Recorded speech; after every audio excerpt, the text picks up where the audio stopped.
Welcome to Dark Knight Films Reviews and our first ever Hammer Productions night. Tonight I will be reviewing Kiss of the Vampire, released in 1963.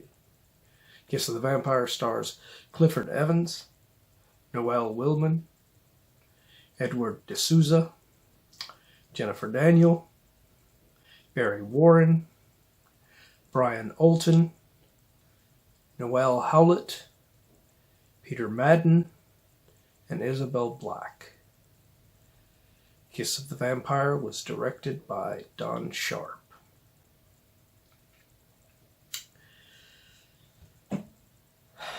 This is one of many Hammer films, probably that you can count on one hand, that does not feature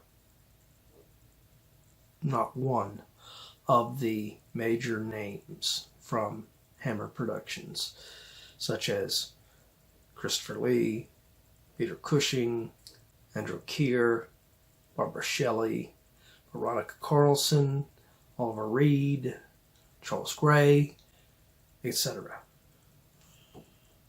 This one, like many that I will be featuring on this special episode of this channel in the coming weeks, stars a lesser-known cast.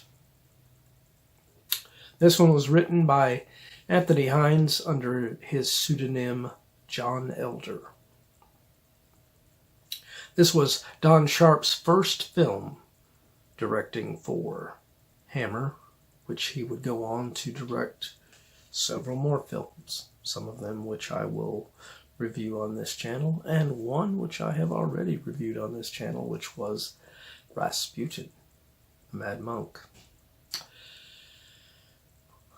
Now, in this film, it is apparent that Noel Willman's Dr. Ravna is, who I mentioned as one of my picks for the greatest villains of Hammer films. You can see that in the description above. But he really does exude that same kind of dominant portrayal that actors like Peter Cushing and Christopher Lee and Charles Gray brought to the table in their respective roles. Which is a shame that he had never done much else other than this role, because he's really good as this lead vampire character of Dr. Ravna. Edward de Souza and Jennifer Daniel are your main couple in this film, Gerald and Marion Harcourt, and they do really well as a couple together, playing together. And Jennifer Daniel does a really good job later on when she is seduced by Dr. Ravna of turning against her husband character of Gerald.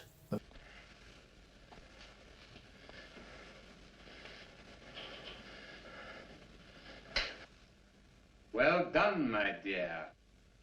And then you have Clifford Evans playing the professor who helps Gerald eventually.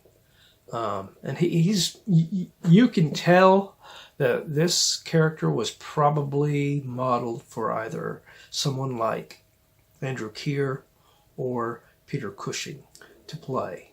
And the Dr. Ravna character, you can tell, was structured probably for someone like Christopher Lee. Because it is apparent that the script was probably written for those people. And for whatever reason, they didn't play in this film. And it gave these other actors a chance to shine in this film. And it's a good thing. Because you don't want, I mean, as much as I love Peter Cushing and Christopher Lee and all of these great actors. It's good to get a fresh face and a new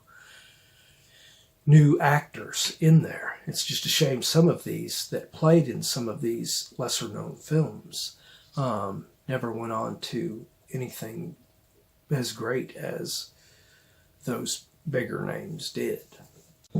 The story that Hines has written under his pseudonym of John Elder is a really great story. Dr. Ravna has basically taken control of this town and has had it completely under his control all of this time for several years. The professor is just basically subservient for a while, he doesn't like it, but he is just going along with it because he doesn't think there's anything he can do about it. That is until Edward de Souza and Jennifer Daniels, Gerald and Marianne come into town. And when Ravna becomes obsessed with Marianne and decides to convert her over to his cult's ways, that is when Gerald goes to the professor and causes him to finally spring into action. The music in this by James Bernard, he is a regular Hammer composer, and anytime he does music for a Hammer film, if you see his name on there, music composed by James Bernard, you can expect a kick-ass epic score. And Kiss the Vampire is no different. Even though you do not have any big major names, like I said, these actors step up into their roles and do a damn good job in this film. And the music and the mood that Don Sharp uses to put everything together in this film is very, very well done. I would give Kiss of the Vampire, I would give this film a 9.5 out of 10. This is, without a shadow of a doubt, one of the most underappreciated, and a film that never got the accolades it deserved, I don't believe, out of the Hammer Productions echelon. And I want to give this film more attention. So that's why I'm doing this review. It'd be easy for me to just go in here and just constantly review the bigger films from Hammer Productions and everything and talk about them. But you'll find out that in this review series with Hammer Productions Night, I will probably be more likely to do a lot of the lesser known of the Hammer films on this channel. So if you love these kind of films, these underappreciated gems like this, you're probably going to be loving what I got coming in the coming weeks on this special episode. So hope you've enjoyed this first episode, and if you did, do not forget to like, share, and subscribe, because it really does help this channel out a lot. But what did you think of this film? Do you agree with my review? Have you seen this film? Has my review made you want to see this film? Let me know in the comments down below. So, tomorrow we will have our first ever action movie night. Do not forget to join us for that. And I hope you will stick with me on this new schedule. Thank you for watching.